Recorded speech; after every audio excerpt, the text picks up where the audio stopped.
இந்த திதி கொடுக்கறதுன்றது இந்திய கலாச்சாரத்தில் இருக்கக்கூடிய ஒரு அற்புதமான முறை. இது மற்ற எல்லா மதத்துலையுமே இருக்குது.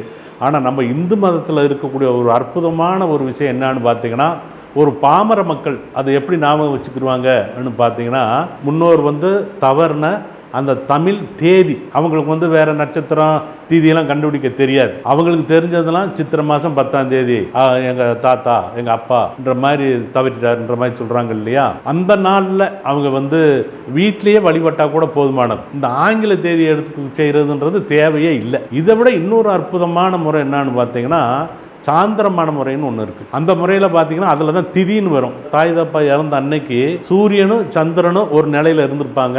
ஜோசியர்கிட்ட போய் சொன்னோம்னா அந்த திதியை சொல்லுவாங்க. அதை குறித்து வச்சுக்கிட்டு அதில் என்ன விசேஷம்னா, அவர் தவறின அன்னைக்கு என்ன சூரியன் எந்த நட்சத்திரத்தில் இருந்தாரோ அதே நட்சத்திரத்துக்கு திரும்ப வருவார். அவர் இறந்த அன்னைக்கு என்ன நட்சத்திரம் இருந்துச்சோ ஏறக்குறைய அதே நட்சத்திரத்தில் சந்திரன் இருப்பார். அப்போ ரெண்டு பேரும் ஒரே நிலையில் இருக்கிறப்ப தான் அந்த எல்லாரும் பூமிக்கு வந்துருவாங்கன்ற ஒரு ஐதீகம். எவ்வளவு நமக்கு வேலை இருந்தாலும் சரி, எவ்வளவு சிரமம் இருந்தாலும் சரி, அதை பூரா மறந்துட்டு அன்னைக்கு ஒரு நாள், குறிப்பாக அந்த 1 மணி நேரம் அந்த முன்னோர்களை நினச்சி நம்ம வழிபடுறதுன்றது நமக்கு அந்த கொடுப்பனை இருந்தால் தான் அதை செய்ய முடியும். தவறாமல் அதை நீங்கள் செய்யணும். ஆனால் அதை எதிர்பார்ப்பு இருக்கக்கூடாது. ஒரு நன்றி கடன் மாதிரி அதை செய்யணும்.